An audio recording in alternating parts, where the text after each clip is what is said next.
Good morning, everyone, or good afternoon, or good evening. Pete Pardo here from Sea of Tranquility. Welcome to another episode of Friday Morning at the Funhouse with Martin Popoff. Greetings, my friend. Yes, morning, sir. Morning, sir. What have you got going down there for weather today? Probably in the upper 50s, low 60s this morning. Little chilly, Nice. little Yeah, steam coming off the trees and certainly off my cool. Yeah. pool. And I guess we're going to maybe hit 80 today or 82. So a little on the warmest side based on the last couple of days. But then, but we're moving into fall. You can feel it already, which is good. But Yeah, same kind of thing here. I suppose we get the same weather as you, but the other night we had I was showing you that Facebook thing. We had a bunch of bikers out in front of where the office is. So it's yeah, nice riding weather apparently. But guess so. Yeah. Yeah. yeah, and No, yeah. football is back. The Bills won, which was really cool, but I tell you, man, if they keep playing like that, they're going to end up being really injured, especially Josh Allen. So it keeps my mind off the baseball race. I know you're a big baseball guy, but Big baseball guy. I Yeah. guess yeah, I guess the Mets are in their own race too, right? They're not in perfect shape either, right? You know what it is? They're having a great season, the Yeah, best season in ages, but the Braves are having just as yeah, great a season. The Braves are like have not been losing at all like the last couple of months. So half a game back, right? half So a game back. Yeah. So it's going to yeah, go right down to the wire. But the Jays are doing really well too. That's going to be an interesting wild. yeah. Well, they're fighting with Tampa and the Mariners, and Yeah. although Yeah. somebody might catch the Yankees, who knows? The Yankees have not been playing great, right? So Yeah. yeah, we'll see. For the Yankees, I think it's like where Aaron Judge goes, the Yankees go. If he doesn't hit a home run, they don't win. That's basically Yeah, what yeah, happens. So yeah. yeah, we'll see. No, I Historic tell season. you, the Bills were amazing yesterday, but it's like I've seen comments about this too. It's like they're throwing their bodies around way too much. Like they're going to end up getting injured if they don't watch it. Josh Allen's just like a beast, but yeah, not good, not good. He just sacrifices his body too much, right? And it's like one of these days a bone's going to break or you're going to tear a That's just the ligament or way it something. goes, right? Yep. Yeah, Can yeah, only do so much because we're not made of steel, unfortunately. yeah, yeah. So, all right. So today we've got kind of a part two to last week's episode. We were kind of looking back at some album covers, and last week we were looking at these kind of cold album covers that either had settings of winter or fall or just the steely, cold, gray looking. You just get a cold feeling from looking at these album covers. Well, of course, part two is the opposite end of the spectrum, those hot album covers. So either album covers where the illustration of the photographs, makes you feel hot, or it is from hot settings like deserts and flames and volcano, whatever it might be. We've each picked out a stack of them, and we're just going to kind of whip through them today. Again, this is meant to be kind of fun, so these episodes are good to do every so often because we're just talking album covers and showing stuff off, and we will try a little better today not to do the whole glary thing because I know a lot of people are like, can you please take those CDs out of the jewel cases? So we'll try and do a little better holding up to Yeah. the camera. All So right. I haven't taken them out of jewel cases, but I'll keep an eye on the camera as I'm yeah, showing them and make sure they're exactly. not they're not So full Martin, go colors. ahead, kick us off with your first couple here. Yeah, so yeah, it's funny that we ended up doing this, and I thought, have we talked about the concept of why this matters too much, and then I made sure we're looking at the comments and seeing not a lot of people complained about this sort of show last time, so yeah, I thought this was kind of interesting, but again, I've got various clumps of things here with themes. Well, okay, let's start with this one, and then I suppose the concepts will come out as we go, and why this is important and what the messaging is, right?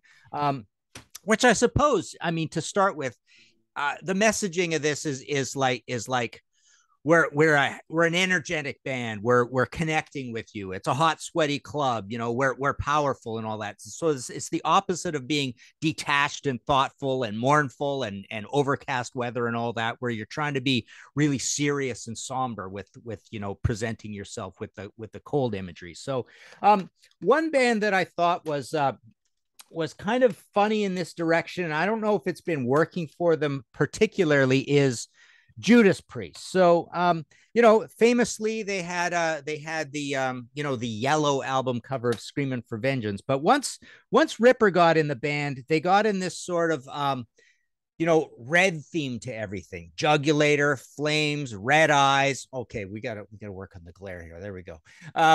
So, and in concert again with, this started a long time ago, but Glenn Tipton came up with the red leather, right? And so the red leather started infecting the other band members, costumes that were made, specifically, notoriously in the hair metal era. But it kind of continued on.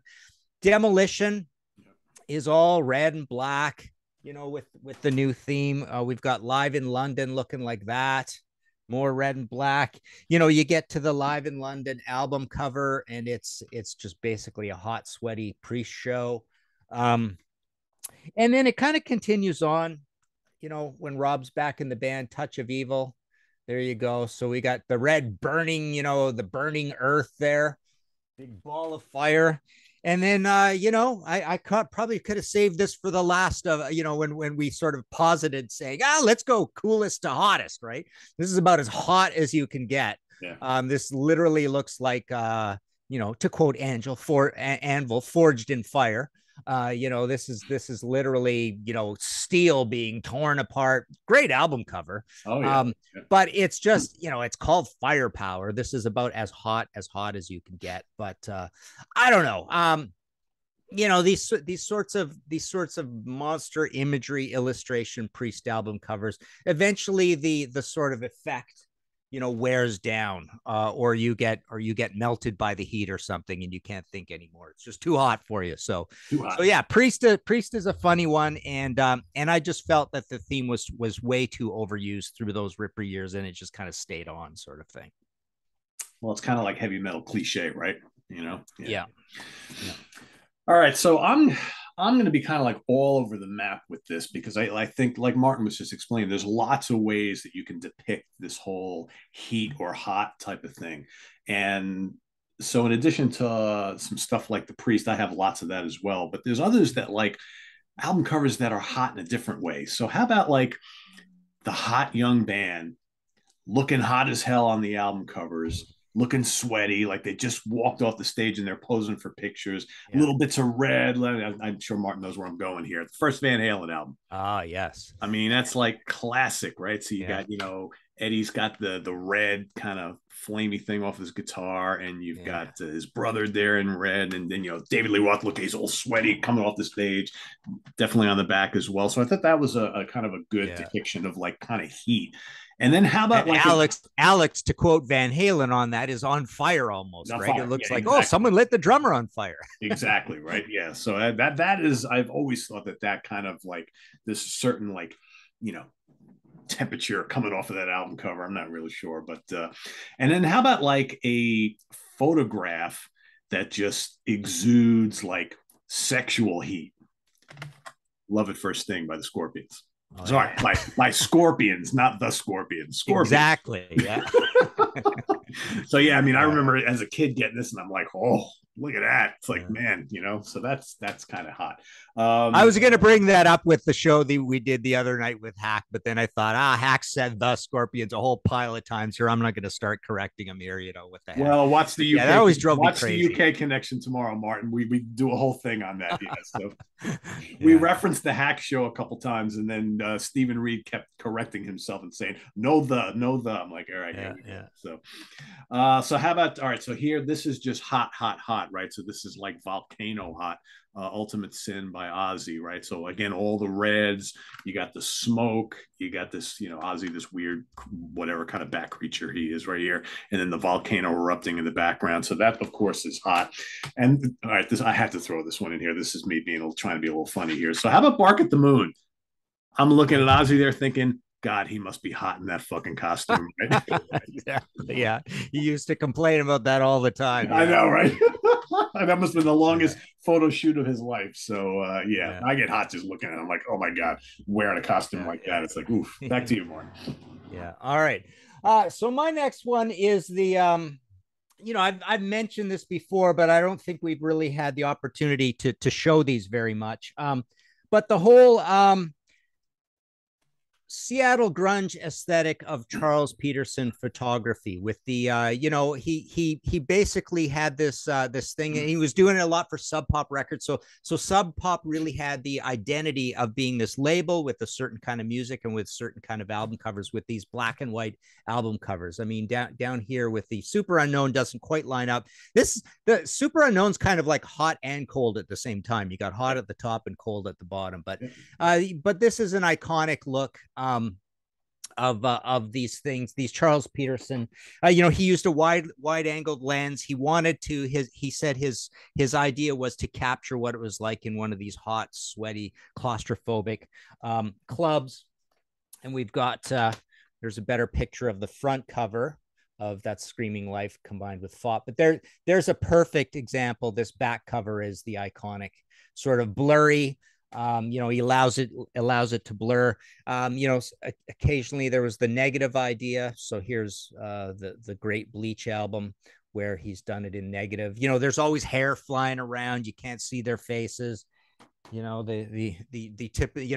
I think the whole thing that started this off, that first Pat Travers album cover with the hair in his face, that looks like a grunge. And there's a perfect one as well. Yeah. Head down, don't even know who it is, shirt right? off. Yeah. And then here's another perfect example, the Mudhoney Super Fuzz Big Muff EP, which I think 6 songs. I think this is the perfect grunge document. It's probably my favorite grunge release, this or Rehab Doll or Bleach by Nirvana, I would say. But yeah, Mark Arm over there, and just you don't see their faces. It's all hair, guitars, jeans. In some, Seattle club on an overcast day, it's raining out or whatever. They're all there at the club rocking out, sort of thing. 100 people, right, at the show, and creating this exciting scene. So there you go. Yep. All right. So heat, the sun, right? Grateful Dead, Oxomoxua. So this is a really interesting cover too, because you've got the hot sun up here, you've got the earth down below, and things growing out of the ground, and then you got this poor sap who probably was caught out in the sun somewhere and just fried to death, and now he's this all skin and he's all bones, never mind skin. So I thought that was kind of neat. And then here we've got Malice in Wonderland by Nazareth. So here you have this kind of, I guess, like a family outing or picnic, but then in the background you've got something's being lit on fire. Not really sure what. I always thought this was a really bizarre album cover, but kind of neat, right? So there's the fire going on. Creepy. Yeah. And there's a ton of thrash albums that I discovered that kind of give that whole thing of fire, heat, hotness, Overkill, Feel the Fire. Can you feel it just looking at that? Absolutely. And then, the live shots in the back are all have this kind of like red going on. And then, of course, probably the granddaddy of all of them, Hell Awaits by Slayer. Yeah. Caught in the flames, the fiery pits of hell. Doesn't get hotter than that. And you can see like all of these poor souls are just, the demons are attacking them. They're, the flesh is peeling off their skull. It's like, just hot. And then I'll stick on the thrash for one more. Megadeth, Peace Sells, but Who's Blind? This whole like apocalyptic wasteland, right? Again, it's the this is post-nuclear war, and everything is just scorched. Dry, burnt to a crisp, and it's just swathed in all this red, right? So a lot of thrash stuff. And look how sweaty they look on the back too, right? Which is from heat, and it's also from heroin too. So. Yeah, absolutely, from heroin. Yeah, exactly. This a lot of thrash stuff falls in line with the whole hot album cover thing. So cool. Well, I'll stay on that theme. You've caused a segue to this. So we'll start. We'll start least dramatic with Raven live at the Inferno. It's called At the Inferno. So we've got this poor fan, unfortunately. He's got a backstage pass, but he's also going to be fried to a crisp. But I always thought this was kind of interesting, segueing from our yellow album cover of, Judas Priest. We've got Merciful Fate does the yellow album cover, is it 2 years? Yeah, 2 years later. So this is like almost like an homage to Screaming for Vengeance, maybe. But Merciful Fate's more like an homage to Priest. But the funny thing is, they go from this to this. Yeah. So you've got another Yellow album cover, and you've got The Devil in Flames, which is this perfect environment. He's happy with that. And then you've got this Witch in Flames, who doesn't seem too concerned about it either. No, not at all.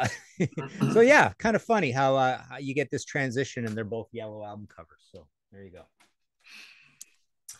All right, let's go back to Seattle.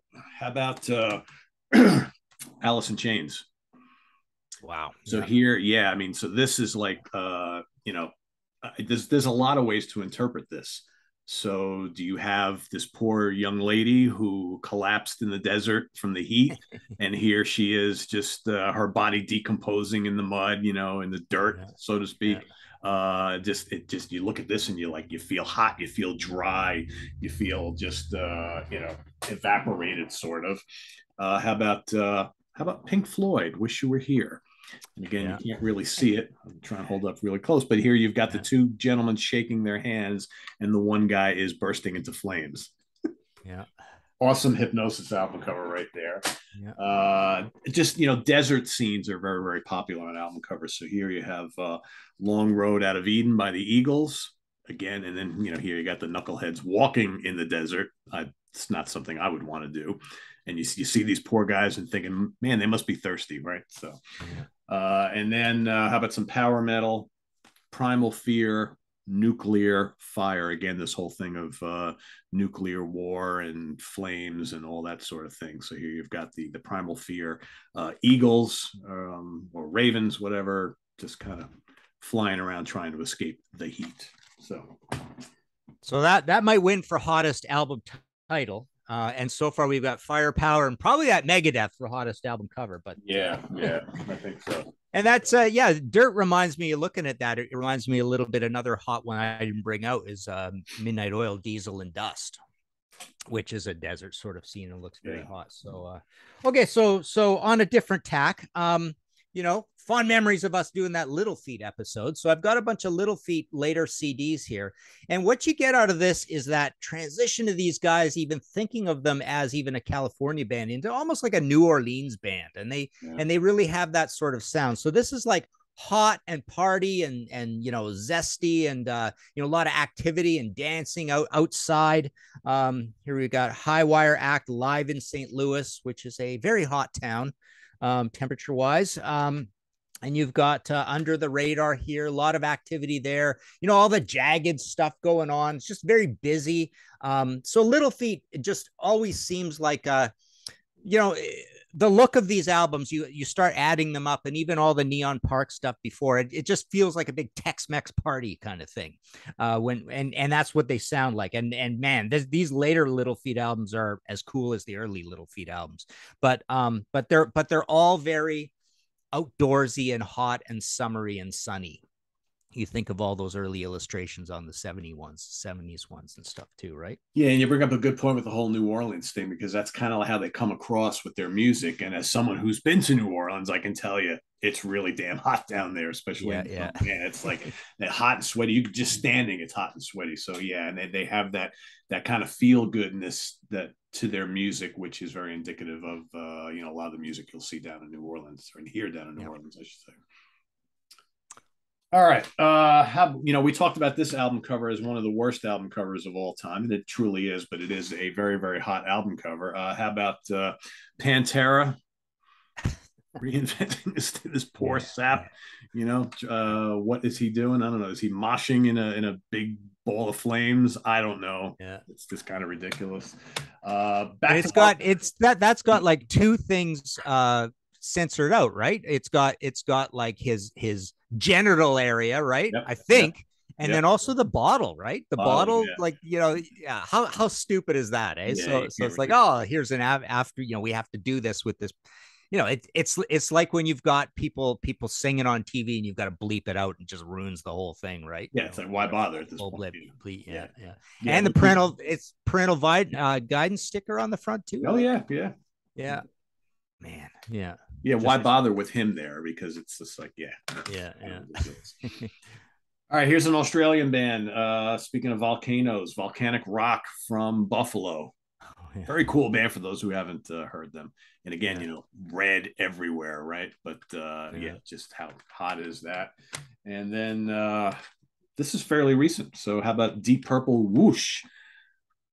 So here you have again the desert scene, and this poor guy who literally is like, he's so hot he's turned into dust or he's turned into sand. He's just kind of melting dry. He's dry as a bone and just that's it. He's gone. So Yeah. Cool. Okay, so yeah, a slightly different tack here as well. I love the band Love Hate. And the cool thing is they used Skid, the bassist of the band, did these album covers. At times he went by the pseudonym Skippo von Rauschenberg. But yeah, a very hot, chaotic scene. It kind of looks like hell. This is an LA band, so it's really good quality, high energy sort of, post hair metal, post Guns N' Roses, better than Guns N' Roses, I think. But all of them kind of have that look of chaos, hot apartment, can't afford air conditioning, renting, slumlord. It seemed almost like a downtown Manhattan sort of vibe as well, in terms of like being a hot apartment. And here we go, same sort of thing where it's a combination of a hot flat apartment or whatever and hell. But very busy, very energetic, chaotic, and it just gives off that vibe of a hot sweaty party, good hot sweaty party music. it's so hot they ripped off all their clothes. Exactly. Yeah. And their limbs are melting. They have yeah. They've just got points for Yes. yeah, yeah. 2 fingers, 3 fingers, no toes at all. Yeah. Just And called it. actually, I just realized it's also got a real African art vibe too. Yeah, it certainly does. Yeah. Yeah. Yeah. So there you go. Just call them Stubby. Yeah. All right. So here they are at the top of the world, and the world seems to be in flames. Kiss Destroyer. All right. Yeah. So here again, this is kind of this whole apocalyptic wasteland sort of thing, which, is a theme we see quite a bit. And, leave it to Manowar to kind of mimic that on Fighting the World. Exactly. Yeah. I remember when this first came out, I'm like, holy crap, that's like rip off 101, even the back. I mean, it's incredible here. I know they did it on purpose, basically. And then Manowar basically did it again for Kings of Metal. Again, this whole on top of the world and just flames and smoke everywhere. Yeah. So colors often evoke images of hotness and heat. And again, here we have a setting that's, all sorts of orange. You've got the dry stones and these weird hills and these, naked children. Again, House of the Holy from Led Zeppelin. Except we keep hearing all the stories now how freezing cold it was. Right, day, exactly. Right? Yes. Everybody was cold. It was like, yeah, right. It was kind of raining a little, and and actually, this is only 2 kids, so it's you're made to believe that it's like a whole bunch of them, but it's actually the same 2, and with photography techniques, of course, they make it seem like a whole bunch of them. And then, of course, and this is hot for a lot of reasons, and also there's a lot of tragedy surrounding this, but Street Survivors from Lynyrd Skynyrd, with all the flames in the background, and sadly a few months later that came to kind of happen. So kind of a little prophetic there. So yeah. All right. Okay, so my next one, the whole idea of desert rock, the post-grunge stoner rock, when stoner rock started, the apocryphal stories of these guys going out in the desert with generators and jamming out in the middle of nowhere and making all this great, grungy, heavy stoner rock. So you start with Blues for the Red Sun. So super, super hot Inferno like album cover there. Keep forgetting about the glare. And then we've got "And the Circus Leaves Town," which kind of looks like a Cold album cover, but that's not really snow. It's just a reflection of water. And then you've got "Welcome to Sky Valley," which is a super hot looking desert scene. Although, as people say in the desert, once it gets nighttime like this, it gets super cold as well, right? Well, as someone who's been out there plenty, super cold is a relative term. To them, it's super cold. To us, that's like, it's still freaking hot out here. Yeah, right. That's cool down at night. And then you've got sort of the changing of the aesthetic a little bit for the likes of when stoner rock also adopts this whole 70s kitsch thing, where you've got, here you are cruising probably the Sunset Strip, in the cool van, and it's nice and hot. It's a nice hot summer day. So, with Fumanchu and some of these other bands, you get the kind of skateboard thing in the 70s fonts and the 70s vehicles and the hot cars. And here we've got, what is this? Signs of Infinite Power from Fumanchu. It's a hot album cover. And there's your skateboard thing out on a nice hot summer day skateboarding. And then there's your hot cars and a hot chick. Yeah, exactly. There we go. So on a hot summer California day, drag racing, right?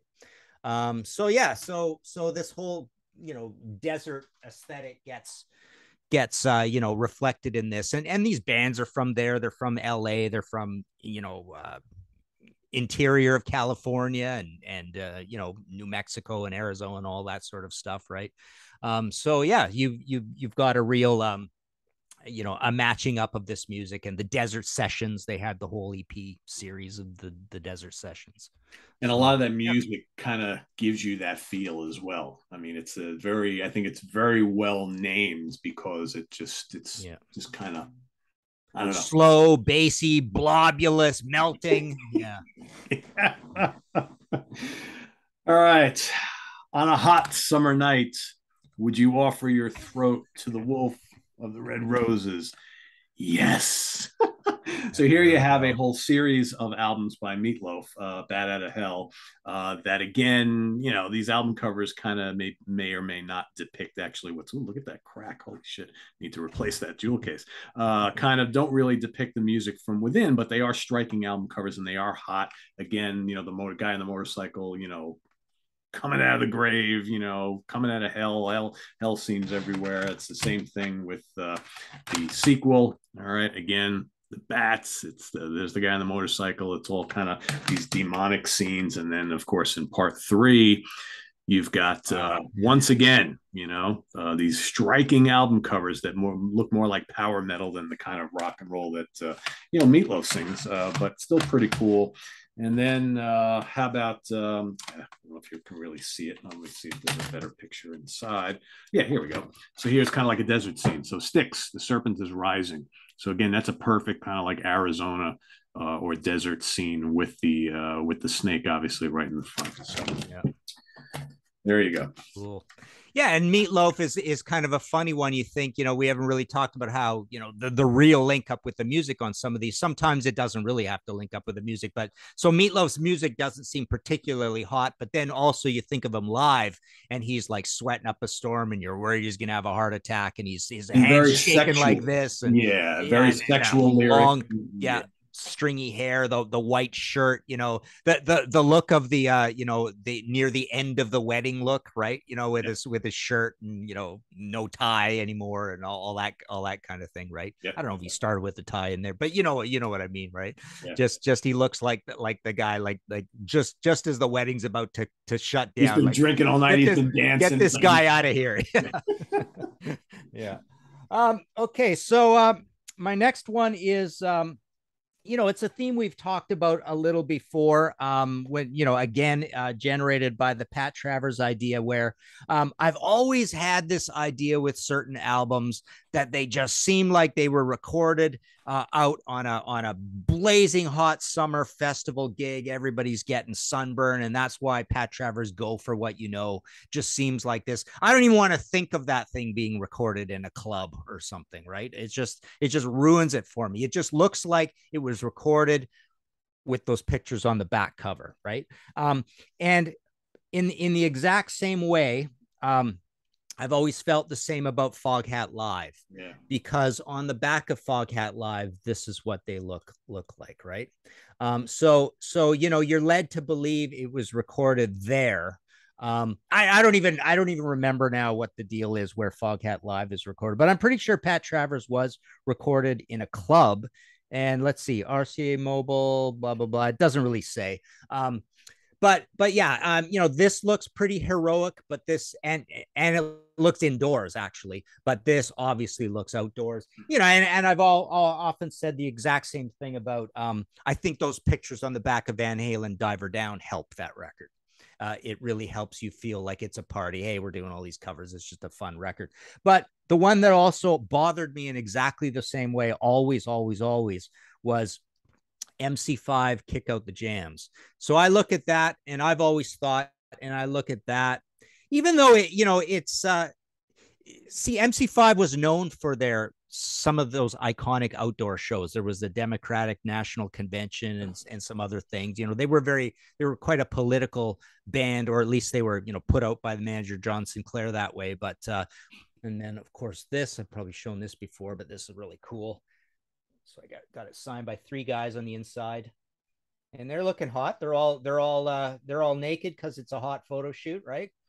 Um, but to me, most of the lighting all over this makes me think an outdoor hippie festival. Yeah. But this definitely was recorded at the Grandy Ballroom. So this is recorded inside, a big, super nice club. Unfortunately, it's all dilapidated. You can just go see those videos online.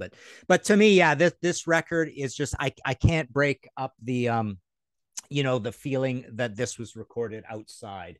And I don't want to think of it recorded inside. And then this was right next to it. So we've got Back in the USA, where they're obviously super hot, sweaty, just played a gig sort of idea, right? And then yeah, just because this was right next to it. I mean, Foghat Energized, always thought was a good hot album cover, where it's got a lot of energy to it on the back. There's the hot sweaty Rod Price up there. So this has a real lively feel to it, where I don't feel you really get that. I've talked about the Brown album covers of Foghat, where Rock and Roll Outlaws and all that. That's actually a hot one too, where they're standing outside the plane, looks like in the desert, right? But to me, this is the one that really, this brings it alive, the energy, the hotness of heavy metal and all that electricity. And it's a very electric medium and all that sort of thing. So calling it Energized and having it glowing like that and the whole neon thing, this to me just always felt like the heavier, more livelier album than Rock and Roll Outlaws or Rock and Roll or Foghat for that matter. So there you go. Yeah, I brought up the other day the whole like Robin Trower Live is another example of where on the picture on yes he's playing in front of a stadium, and then you find out that the show was recorded at this small little less than 2,000 seat little music hall for radio. And it's just like, well, wait a second, that's you're totally blowing up my perception of him playing in front of 30,000 people. I'm like, oh no, you can't do that, yeah so exactly. yeah, that's and they probably did that a lot more than we think. A lot of those live albums, I think we from the 70s, we have the impression that they were playing outside or in front of this huge audience, and they're probably, most of them are, even the Frank Marino Mahogany Rush live, that sounds like he was playing in front of thousands and thousands of people. And I've read that was in a tiny little place. So go figure. Yeah, so it sucks, right? So back to Desert. How about Uriah Heep, Head First? Classic Desert scene right there. Right. And then this whole live on stage, Hot and Sweaty. I think one of the bands that always comes to mind to me that were so energetic live, not that I saw them back in their heyday, but based on clips that I've seen and whatnot. Grand Funk Railroad. I mean, that's hot and sweaty, right? Mark Farner without the shirt, hair flying all over the place. And then of course they do this ridiculous photo shoot for the cover of Survival, and they're all dressed in as cavemen, right? So of course we think of caveman days as always being hot and what have you. And then another desert, supposedly desert scene. How about Motorhead, Ace of Spades? Plus they look cool. They're, even you look at them and it's okay, you're out in the desert dressed in leather. I'm feeling hot just looking at you guys. And then my last one for today is how about a album cover that gets me hot because the ladies look so hot and they're obviously not wearing anything. How about Dreamboat Annie by the Wilson sisters from Heart? So you look at this and how many of us young guys saw this album cover and fell in love with these two and thinking, oh yeah, hubba hubba. And there's the heart to add the redness and the whole the whole Betty and Veronica thing, Ginger and Marianne, right? Yes, exactly. Yep. All right. Okay, so I've got a few here plus some honorable mentions. Let's do this one. This is kind of a funny one. So one of Pete's favorite bands, Warrant. There we go. So we've got the hot cigar there with that guy. We've got the hot chick on cherry pie. Yeah. We've got the hot car on this one. This is one of those greatest hits recorded, and we've got a dog here, hot dog.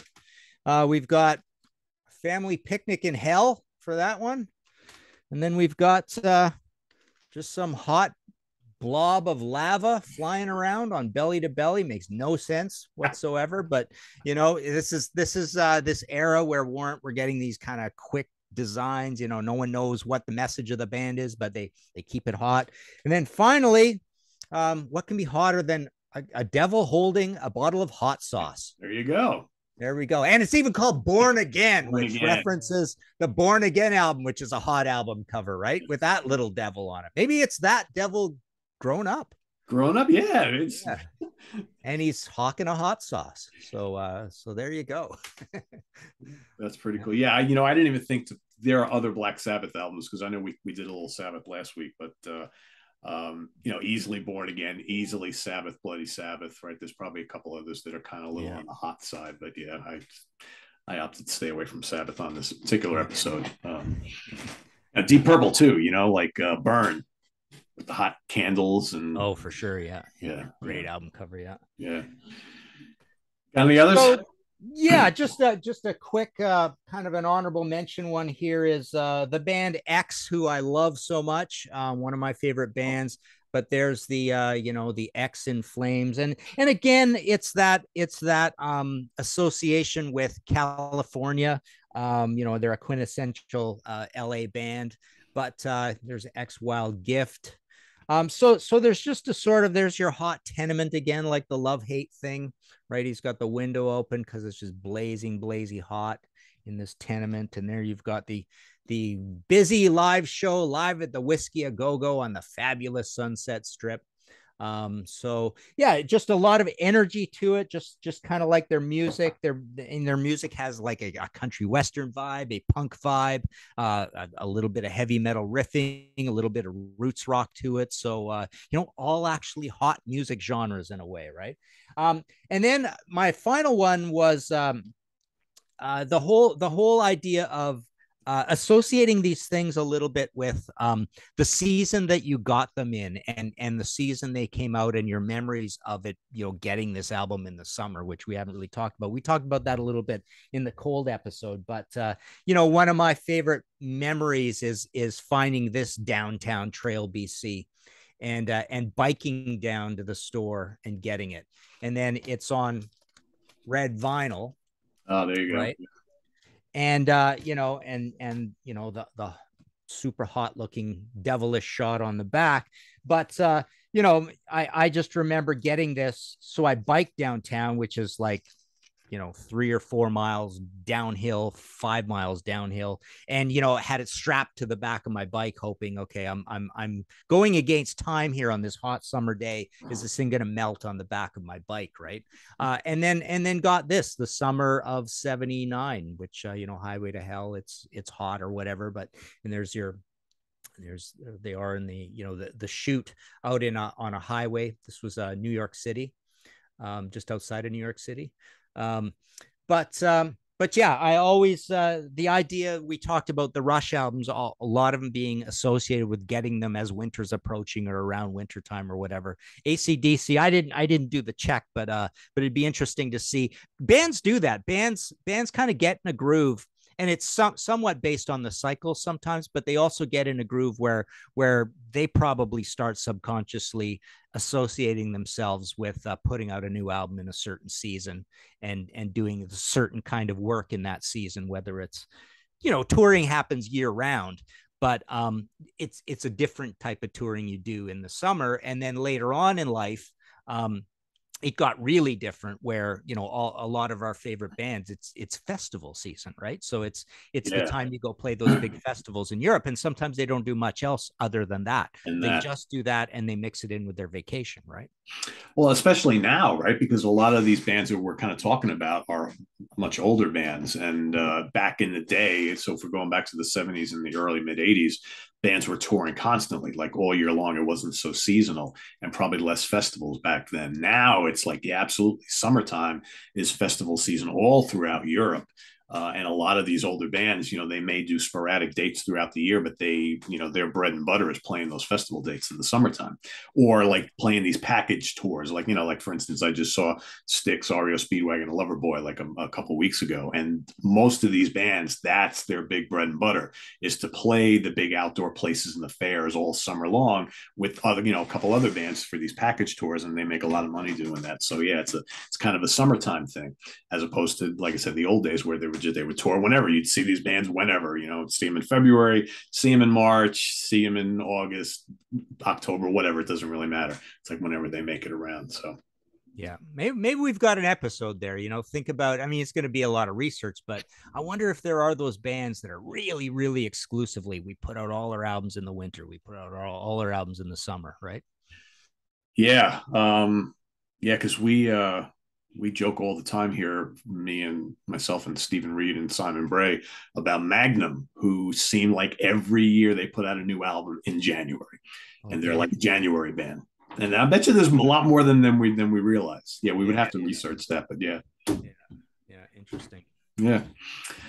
So there you have it, everybody. Part 2 of a fun little 2-week exercise in looking at hot and cold album covers. So if there's any really hot ones that you think that we missed, put them down in the comments below, and just kind of have fun with this. I always enjoy doing these album cover episodes, because there's a lot of cool things on album covers for those bands that want to like make them interesting. So thanks for watching, everybody. Martin, you want to give everybody a little update on Contrarians and the podcast and books and things? Yeah, so History in 5 Songs, the audio podcast. We just did worst consensus songs, looking at those bands where pretty much everybody agrees they have that one song or 2 songs that are the worst songs by that band. There's an agreement. So now I'm thinking I might do best consensus songs, but I also did no category bands. I think is the one that's coming up next, or just out. No, I think we're still on worst consensus songs. We just had El Loco go up on the Contrarians. That's when Ralph and I did an hour analysis of just El Loco, so that was kind of cool. And martinpopoff.com for all the books. Cool. Sounds good. Coming up here on the channel, we've got tomorrow, the UK Connection. So it's almost like a sequel to the show we did with Guitar Hack the other night. We're doing our favorite and least favorite Scorpions albums plus a wild card. So stay tuned for that tomorrow. Obviously, my top 2 favorites are going to be no surprise to anybody who watched Guitar Hack the other day, but you'll get my 2 least favorites as well as a wild card. And then we've got on Sunday, Jamie Laszlo and I are going to be ranking the albums of German power trio, psychedelic stoner rock doom band Cadaver. So that's coming up on Sunday, and then we start off the work week with the Hudson Valley Squares on Monday. So thanks for watching, everybody. Actually, one more thing to mention there, Pete. So this Sunday, I've got I'm speaking at this Neil Peart Memorial Concert event here in Toronto at the Rock Pile. So anybody local to Toronto, come on by. But yeah, there's going to be a couple speakers and a couple of bands, and there's going to be an auction. And it's all a cancer benefit thing. So nice, awesome. Yeah. Good luck with that. That should be fun. Yeah. Cool. So thanks, everybody. Have a great weekend, and we'll see you here real soon on the channel. In fact, next week here at the Funhouse. For Martin Popoff, I am Pete Pardo. Take care, everybody. See you soon. Bye-bye.